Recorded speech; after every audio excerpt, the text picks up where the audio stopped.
questions, let's just kick it off. Was it a productive day, your first day of Big 12 meetings here in Orlando? Yes, it was productive. I think we got a few things done. There's still a lot of more talking that can be done to, solve all the world's college athletic issues right now. We probably need another hour to do that, but we didn't quite get to that. But it was a productive day. What's been the challenge with the impending House settlement, rev share, all those kind of things? How much discussion was that your part was going on there, and how much of it kind of dictates most of your time now? As you're getting ready for the season and stuff like that. Well, and that's where communication and the alignment of your university. There can't be any dissension or nonconformity. Your president, your athletic director, and the coaches have to, because if we don't, then we have no chance. I mean, one of the great things, but also great challenges of coaching in the Big 12 is that you got to keep up. It's competitive. The SEC got 14 teams in the NCAA Tournament this year. We only had 7. So for us to go forward, this House settlement and revenue sharing, and then everything kind of just runs together. The next thing is NIL and transfer portal, and then you can flip around and say that they're all equal. But the biggest thing on campus is making sure everybody's aligned. We're able to do this amount. Are we committed to doing this amount? Because our biggest competitors are doing this amount. So if we're going to do this, we have to be all in. And the great thing about the Big 12 is the history of our conference says that we have passionate fan bases that expect our teams to be competitive. And I think we've shown that. But I think now where we are, things are different. The meeting we just had, the things we talked about are so much different than things we talked about 5 years ago. And as I was sitting there listening and joining the discussion, it's hard not to think about where we're going to be in 5 years. How can we be proactive and keep our league moving forward? How have the conversations with players changed? You mentioned looking back on time there. How has that changed? Yeah, I think for me personally, and I was speaking to a group the other day. Bill and I, we chose this profession. This profession didn't choose us. We chose it, and our reasons for wanting to get into coaching, it can't change. We can't allow these other things. I know that other coaches look at it and says, well, I didn't sign up for that. Well, I didn't sign up for it either, but I did sign up to coach. And I'm not going to allow my values, the things that I think are important to me personally as a coach, I'm not going to allow these things to affect my passion for coaching. Because if I do, then I should get out. Because that wouldn't be fair to the people that I'm coaching or to the university that employs me.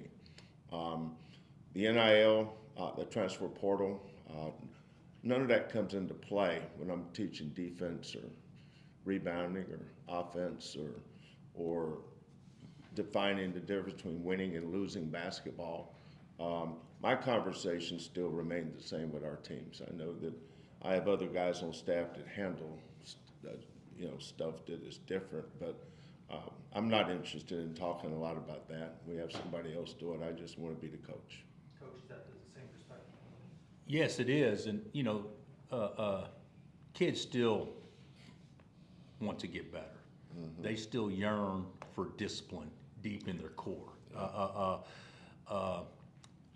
They come to the respective schools with still the thought of it being a springboard to the rest of their life and putting them on a platform to have the most success and achieve their goals.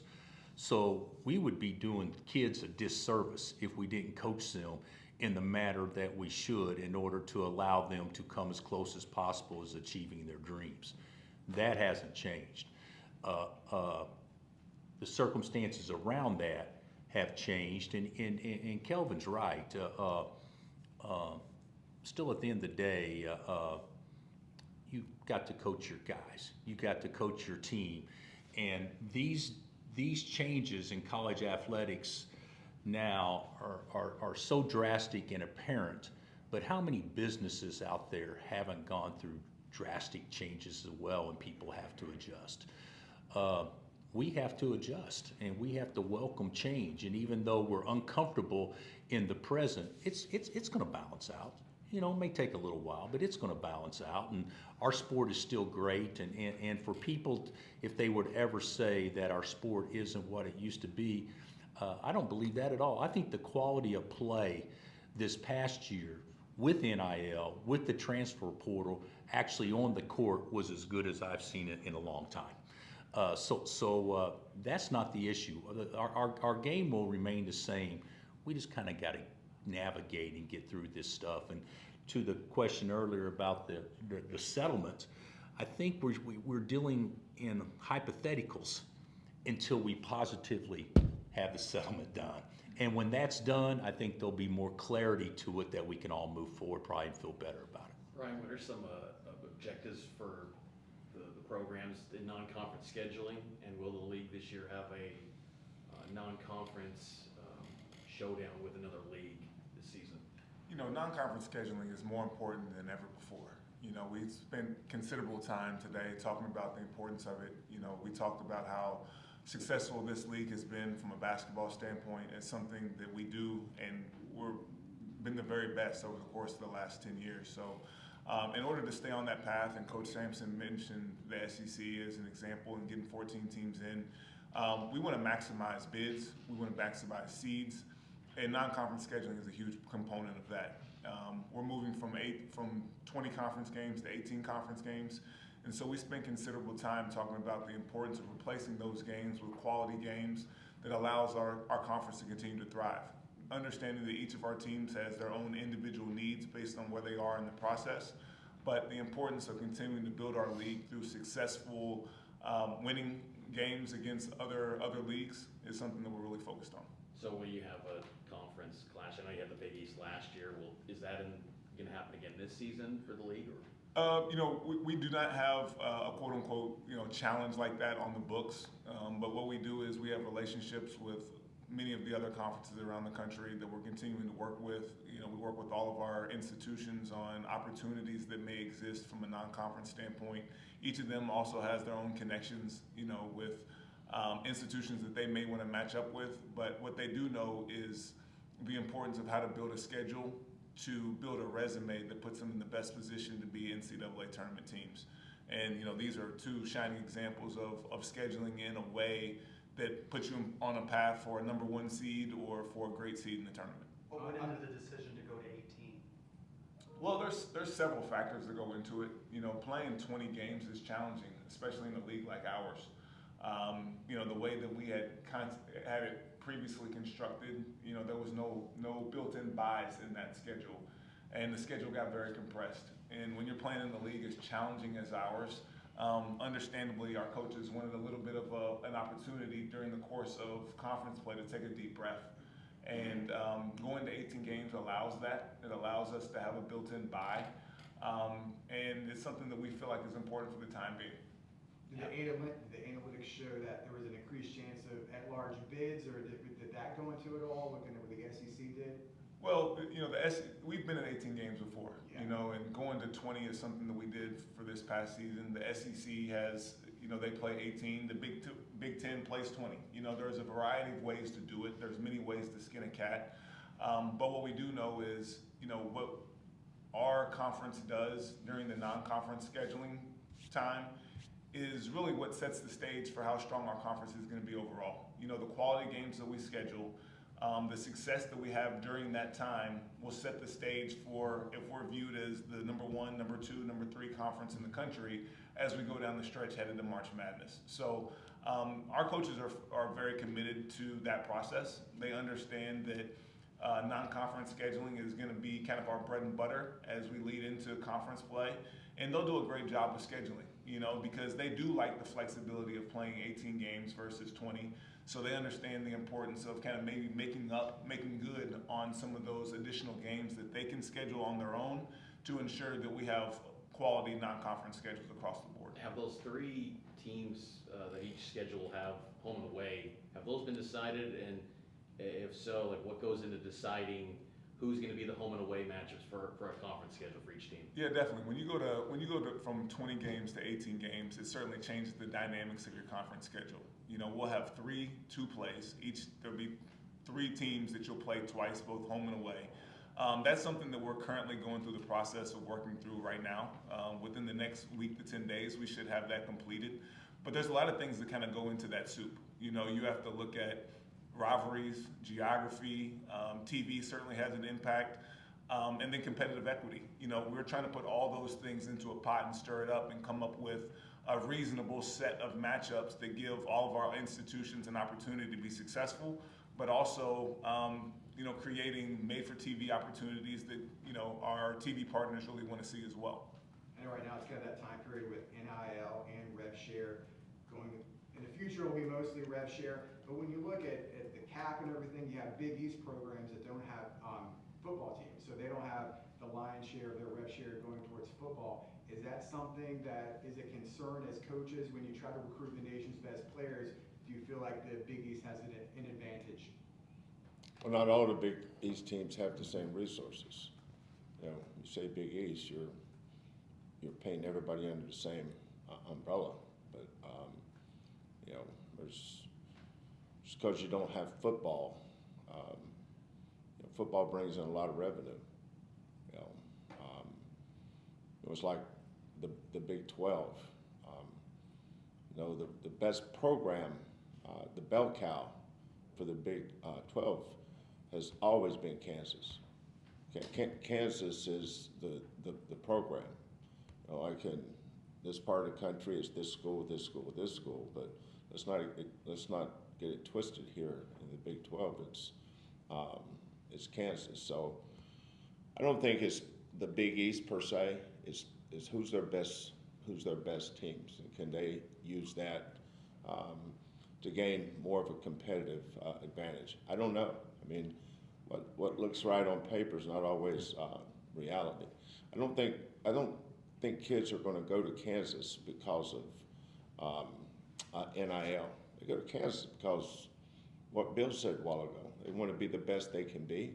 They're playing in front of arguably the best fans in the country, and that can never change. Don't let NIL and this transfer portal think that is changing a lot of the dynamics, but the things that are dyed in the wool, it's been important in college basketball. We have it in the Big 12, and that's never going to change. How much conversation was there in the meetings about potential NCAA tournament expansion, and is there a consensus among the coaches? There was a little bit that was brought forth, and the consensus among the coaches was, even though it was very little, was we'd be in favor of that.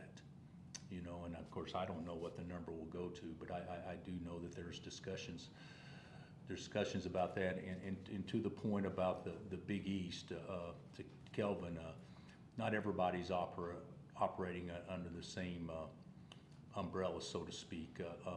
Some schools could potentially have an advantage, at least on paper.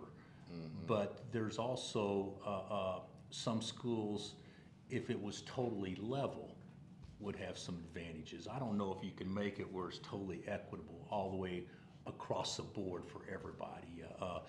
And certainly there's going to be outliers on every situation. But the biggest thing is for me, and I don't know how Kelvin feels, is let's get this settlement deal signed, so at least we know what we're operating with, and we can move forward with that. It might be tied to that too, but transfer portal windows, I mean, NCAA tournament probably making calls during the tournament this past year. Where would you like to see maybe the portal windows in the future, if it can be changed at all? Well, I know personally my team didn't advance far enough in the tournament this year to actually be impacted, but Kelvin's went all the way to the finals. I personally wish that the closing window would remain the same, but the opening window would be after the championship game in April. I agree with that. That was, we're having staff meetings and scout report meetings, and then after that, oh, by the way, coach, I need you to make this call. So that was a little bit different. Guys, we got time for one more How question. many both of you guys are in the Players Tournament in Las Vegas early season? Just how important is that, when the NIL rev share era that we're in, just to participate in such a great tournament? Are you in it, Bill? Yeah, this year? we're in it. Yeah, we were in it last year. We're in it. It's a 3-year contract, so we were in it last year, this year, and next year. I also think to your question earlier about going from 20 to 18, you replace it with a tournament like that and you're actually getting the same quality that you could potentially have by losing 2 conference games. Coach, how excited about Darren Peterson when you're? I'm pretty excited. Yeah, I'm probably as excited about coaching him as I have anybody that I've ever recruited. I think that he is, he's probably the most prepared, equipped 18-year-old that I've had a chance to recruit and be able to work with.